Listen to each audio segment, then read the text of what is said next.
Instruction से related है, instruction execution से रिलेटेड है।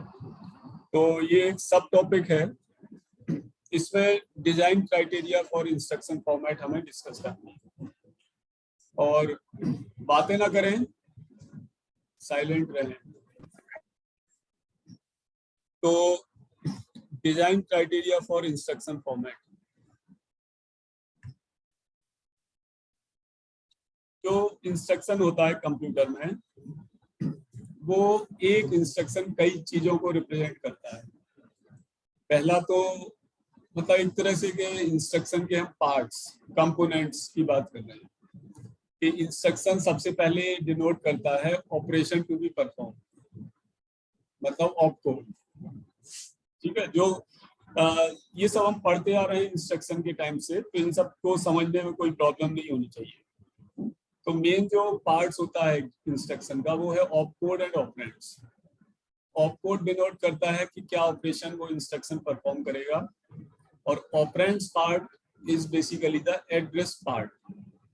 एड्रेस पार्ट ये डिनोट कर रहा है कि कितने ऑपरेंड्स होंगे और उन ऑपरेंड्स को किन तरीके से सीपीयू के अंदर लाया जाएगा, मतलब उनकी लोकेशंस क्या होगी, and how to evaluate the effective address, जिसके लिए एड्रेसिंग मोड होते हैं। तो ये सारा इंफॉर्मेशन इंस्ट्रक्शन के अंदर होता है। आफ्टर दैट कि रिजल्ट कहाँ स्टोर होगा, दैट मीन्स डेस्टिनेशन। उसके बाद रजिस्टर क्या यूज हो रहे हैं उस इंस्ट्रक्शन के अंदर, कांस्टेंट वैल्यू, मेमोरी एड्रेस, या location of next instruction. Location of next instruction भी इसमें रहेगा। नेक्स्ट इंस्ट्रक्शन हो सकता है करंट इंस्ट्रक्शन के जस्ट बाद वाला हो, या कोई दूसरी मेमोरी लोकेशन से भी हो सकता है, जो कि जंप ऑन सम कंडीशन, जैसे jump on equal, jump if not equal, jump if zero, jump if not zero, या simple jump without any condition. तो ये सारा इंफॉर्मेशन एक इंस्ट्रक्शन के अंदर होता है। तो इंस्ट्रक्शन फॉर्मेट को डिजाइन करने के लिए कई फैक्टर्स होते हैं, जो कि इस स्लाइड में हमने 3 फैक्टर्स शो कर रखे हैं। आगे और भी फैक्टर्स हैं कि जो डिजाइनर्स हैं इंस्ट्रक्शन फॉर्मेट को डिजाइन करने के लिए, वो कई चीजों को ध्यान में रखते हैं। पहली चीज तो इंस्ट्रक्शन लेंथ। ठीक है, तो इंस्ट्रक्शन लेंथ बेसिकली क्या है कि सारे जो इंफॉर्मेशन है, ऑपकोड, ऑपरेंड्स, एड्रेसेस, इन सब की जो कंबाइंड बिट्स होंगी, वो मिलके हमारी इंस्ट्रक्शन लेंथ बनाएगी। Instruction length in terms of bits है बेसिकली। बिट्स जितनी यूज हो रही होगी उस इंस्ट्रक्शन के लिए, that is the instruction length. Organisation, CPU organisation हम पढ़ चुके हैं कि हमने पढ़ा है stack based machine, register based, या एक्यूमुलेटर बेस्ड मशीन। तो जो एक्यूमुलेटर बेस्ड मशीन है, that is zero address machine, we have already discussed it. Stack based is the stack based is the zero address machine. ठीक है, और accumulator based वो है one address, कि एक एड्रेस हमारा एक्यूमुलेटर में रहेगा और एक दूसरा लोकेशन या तो रजिस्टर में होगी या मेमोरी में होगी। जबकि स्टैक बेस में हमने देखा था कि जीरो एड्रेस मशीन है, पुश एंड पॉप ऑपरेशन के थ्रू ही परफॉर्म होगा, और जो भी ऑपरेशन परफॉर्म होंगे जैसे ऐड है, सबट्रैक्ट है, वो स्टैक की टॉप 2 वैल्यूज पर परफॉर्म होगा। तो इस तरह इसमें कोई एड्रेस की रिक्वायरमेंट नहीं होती, केवल मेमोरी इंटरेक्शन को छोड़ते। और तीसरा रजिस्टर बेस्ड मशीन है, जिसमें हमने देखा था कि 2 एड्रेस और 3 एड्रेस रजिस्टर्स। ठीक है, after that number of operands per instruction, हर एक इंस्ट्रक्शन में क्या ऑपरेंड्स होंगे। तो इंस्ट्रक्शन फॉर्मेट को डिजाइन करने के लिए कि ऑपरेंड नेक्स्ट जो है वो है type and size of operands and its location. अलग अलग ऑपरेंड्स का क्या टाइप होगा, टाइप से मतलब कि ऑपरेंड कहाँ से आएगा, उसकी साइज क्या होगी, साइज इस पे डिपेंड करेगी ऑपरेंड की कि उसका एड्रेस क्या है। रजिस्टर के लिए तो कम बिट यूज होगी, मेमोरी के लिए ज्यादा बिट यूज होगी। फिर टाइप ऑफ ऑपरेशंस है, नंबर ऑफ एड्रेसेबल रजिस्टर्स है, we are talking about the registers. फिर मेमोरी ऑर्गेनाइजेशन है, मेमोरी ऑर्गेनाइजेशन हम आगे देखेंगे आफ्टर फ्यू लेक्चर्स कि मेमोरी ऑर्गेनाइजेशन में बाइट या वर्ड एड्रेसेस है। और addressing modes we have studied it, used for evaluating the effective address of the operands, how to bring the operands from that location. Next, addressability, कि किस manner से data हमारा store हो रहा है, number of instructions, type of instruction field, कि जो field है वो फिक्स्ड लेंथ के हैं या वेरिएबल लेंथ के हैं, ease of decoding, how easily instruction will be decoded, और उस डिकोडिंग के लिए जो हार्डवेयर रिक्वायर्ड है, उस सेंस में अगर हम कॉस्ट की बात कर रहे हैं तो कॉस्ट एक तरह से कि how costly hardware is used for decoding.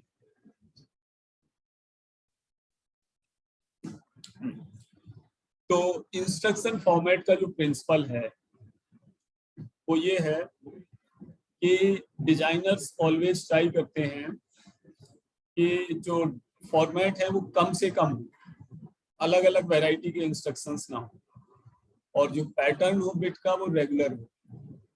Regular से मीनिंग ये है कि ऑपकोड के बाद जो ऑपरेंड्स हों वो इस तरह हो कि रेगुलर हो। अगर फर्स्ट प्लेस पे रजिस्टर आ रहा है तो वो रजिस्टर ही आएगा सभी इंस्ट्रक्शंस में। नेक्स्ट है keep corresponding parts of the format in the same location in the bit string when possible.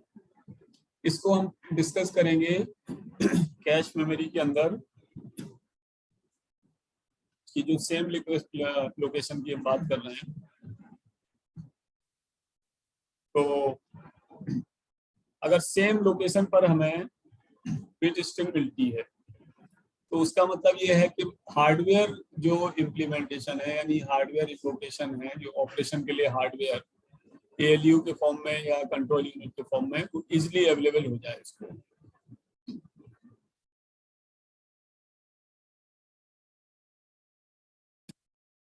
Measuring factors, measuring factors in the sense के हम इंस्ट्रक्शन सेट को मेजर कर रहे हैं 4 टर्म्स के रिस्पेक्ट में, कि उस इंस्ट्रक्शन सेट में टोटल कितने इंस्ट्रक्शन हैं, इसकी कॉम्प्लेक्सिटी क्या है, रिस्क या सिस्क, इंस्ट्रक्शन की लेंथ क्या है, और जो प्रोग्राम जनरेट हुआ है उन इंस्ट्रक्शंस को कंसिस्ट करके वो कितना मेमोरी स्पेस ले रहा है।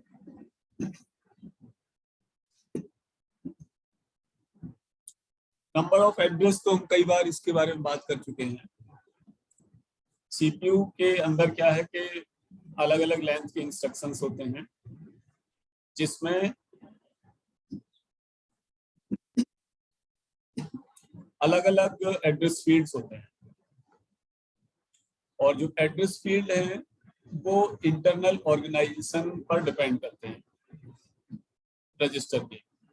तो एड्रेस हमारे पास जो हो सकता है वो 0 एड्रेस, 1 एड्रेस, 2 एड्रेस, 3 एड्रेस एक इंस्ट्रक्शन में हो सकते हैं, मतलब 3 different locations can be possible. CPU organisation ये हम डिस्कस कर ही चुके हैं, एक्यूमुलेटर, जनरल पर्पस और स्टैक आर्किटेक्चर।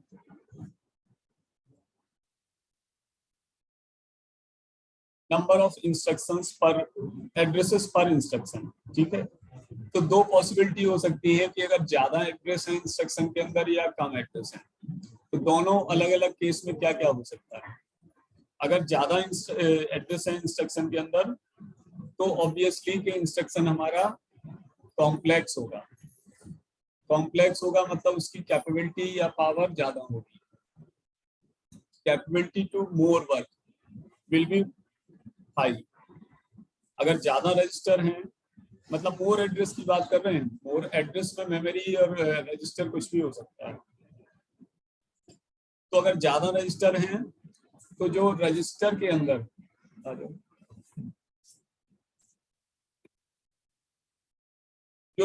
के अंदर ऑपरेशंस हो रहे हैं वो इजिली ऑपरेट हो जाएंगे। ज्यादा रजिस्टर होने का मतलब एक ये भी है कि मेमोरी रेफरेंस कम होगा, तो स्पीड विल बी हाई। तो ज्यादा एड्रेस हैं तो एक तरह से इंस्ट्रक्शंस कम जनरेट होंगे एक प्रोग्राम के लिए। अगर फ्यूअर एड्रेसेस की बात करते हैं तो ऑब्वियसली कि हमारा जो इंस्ट्रक्शन होगा वो लेस कॉम्प्लेक्स होगा, लेस पावरफुल होगा, ठीक है। और जो प्रोग्राम के इंस्ट्रक्शंस जनरेट होंगे वो हर प्रोग्राम के लिए ज्यादा इंस्ट्रक्शन जनरेट होंगे, ठीक है। और उसमें फास्टर फैच और एग्जीक्यूशन इंस्ट्रक्शन का होगा। अगर एक तरह से हम देखें तो मोर एड्रेसेस एक तरह से डिक्टेट कर रहा है सिस्क, और फ्यूअर एड्रेसेस डिक्टेट कर रहा है रिस्क की तरह। अब इंस्ट्रक्शन लेंथ,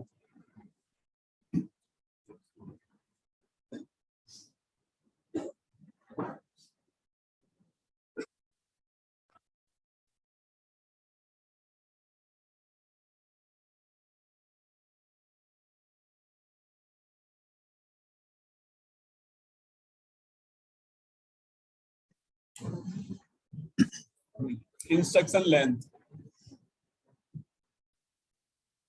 तो इंस्ट्रक्शन की लेंथ कुछ फैक्टर से इफेक्ट होती है और कुछ को इफेक्ट करती है, जैसे नंबर ऑफ ऑपरेंड्स या नंबर ऑफ अवेलेबल रजिस्टर्स। तुम लोग चाहो तो अपना वीडियो बंद कर सकते हो, कोई यहाँ जरूरत नहीं है।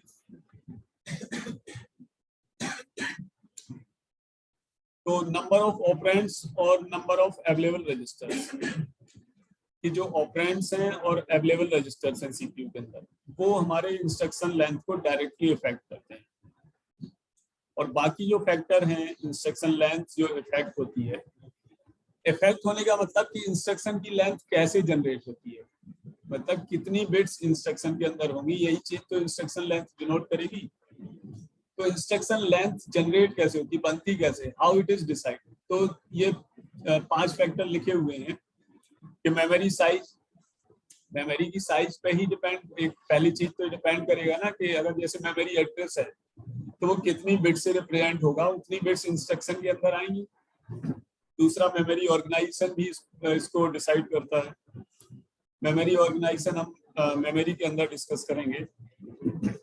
तीसरा है बस स्ट्रक्चर, कि जो हमारी बस है, डेटा बस, एड्रेस बस, वो कितनी बिट्स को कैरी कर सकता है एक बार, उसके अनुसार भी हमारी इंस्ट्रक्शन की लेंथ बनेगी। जो एड्रेसिंग मोड है, डायरेक्ट, इनडायरेक्ट, ये इस बात पे डिपेंड करते हैं कि कितनी कैपेबिलिटी की मेमोरी बस, यानी जो बस है स्ट्रक्चर, बस स्ट्रक्चर कितनी बिट एक बार में ट्रेवल कर सकती है। सीपीयू की कॉम्प्लेक्सिटी और सीपीयू की स्पीड, ये सारी चीजें इंस्ट्रक्शन की लेंथ को डिसाइड करती है। अब ये हम पढ़ चुके हैं कि इंस्ट्रक्शन हमारा फिक्स लेंथ का हो सकता है या वेरिएबल लेंथ का हो सकता है, ठीक है। जैसे वेरिएबल लेंथ में हमने पढ़ा है सिस्क में, और फिक्स लेंथ का पढ़ा है रिस्क में।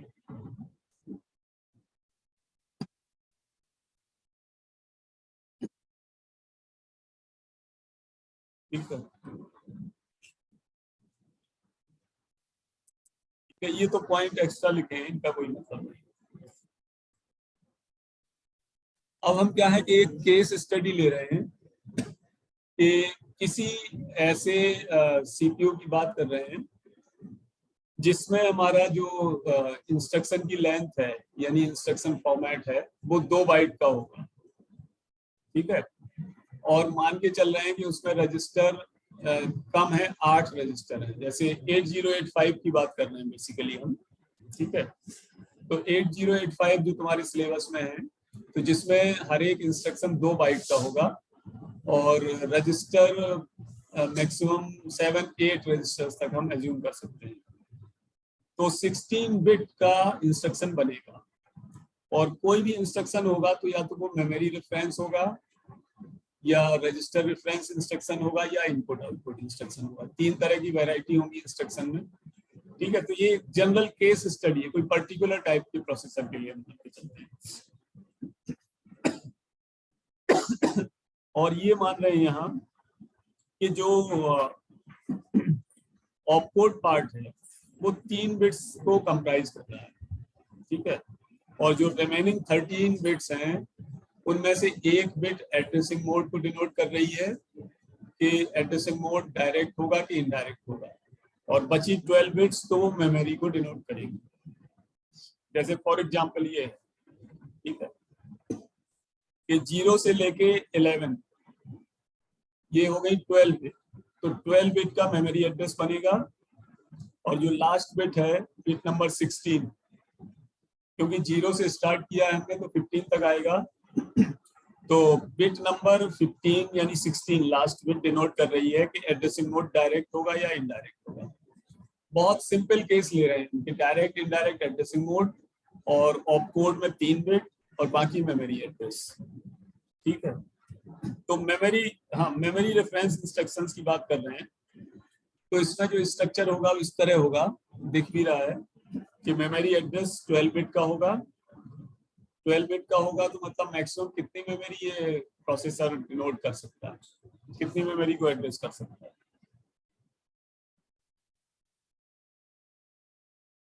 1K 4K मेमोरी को ये एड्रेस कर सकता है, क्योंकि अगर 10 बिट्स होती तो 1K भी मेमोरी एड्रेस कर सकता था 2⁻10।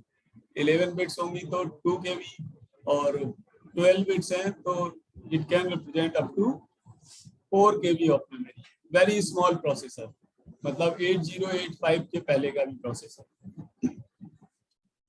3 बिट हम ऑपकोड को ले रहे हैं जिसमें कुछ ही ऑपरेशन ये रिप्रेजेंट कर पाएगा, मतलब जो बेसिक अरिथमेटिक ऑपरेशंस हैं, subtraction, multiplication, division, comparison, they can be represented. और बिट, लास्ट बिट है, अगर लास्ट बिट 0 है तो ये डायरेक्ट एड्रेस को डिनोट करेगा, और 1 है तो ये इनडायरेक्ट एड्रेस को डिनोट करेगा। इसी तरह रजिस्टर रेफरेंस इंस्ट्रक्शंस की बात करें तो इसमें क्या है कि ऑपकोड हमारा 111 होगा और जो एड्रेसिंग मोड में बिट होगी वो 0 होगी।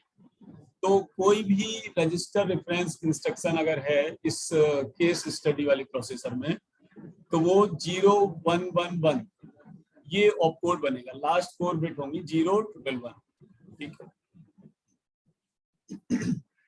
और जो 12 बिट बची,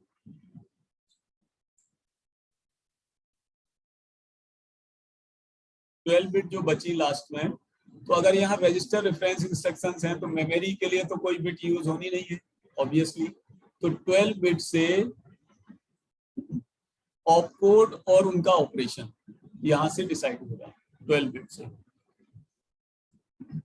जैसे ये है।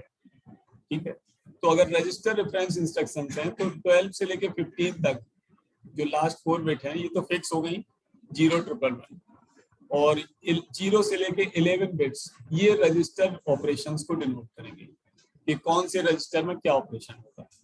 ठीक है, यहाँ रजिस्टर भी होगा और ऑपरेशन भी होगा, कि सपोज रजिस्टर नंबर R2 है और ऑपरेशन है मल्टीप्लाइकेशन, तो ये इसी 12 बिट से रिप्रेजेंट होगा।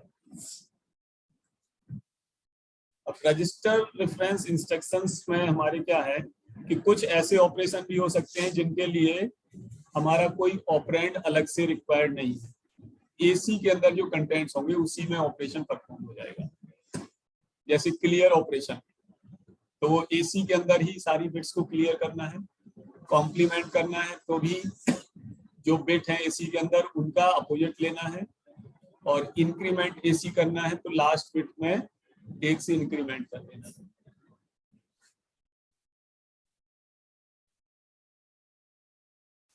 तो जो रजिस्टर रेफरेंस इंस्ट्रक्शंस होंगे इस तरह के प्रोसेसर्स में वो एसी के कंटेंट्स पर ही ऑपरेट होंगे, ठीक है। और ये जो मैंने बताया है कि लास्ट की 4 बिट होंगी 01111, जो कि हेक्साडेसिमल 7 के इक्विवेलेंट है।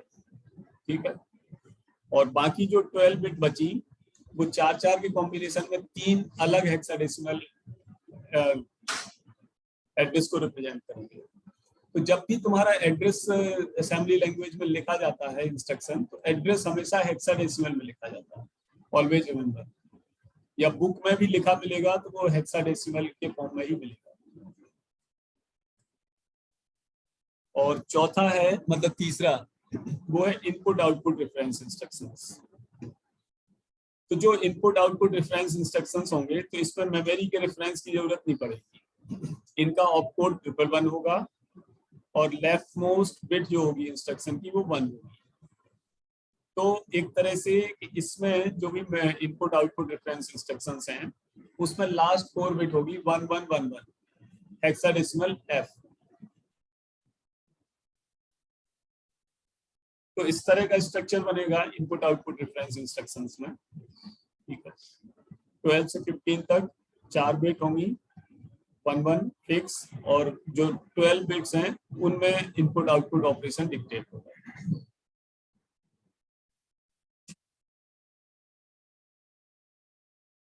और यही जो मैंने तीनों टाइप के रेफरेंस इंस्ट्रक्शंस बताए हैं उनकी समरी लिखी हुई है। ठीक है, इसको तुम पढ़ लो तीनों पॉइंट को।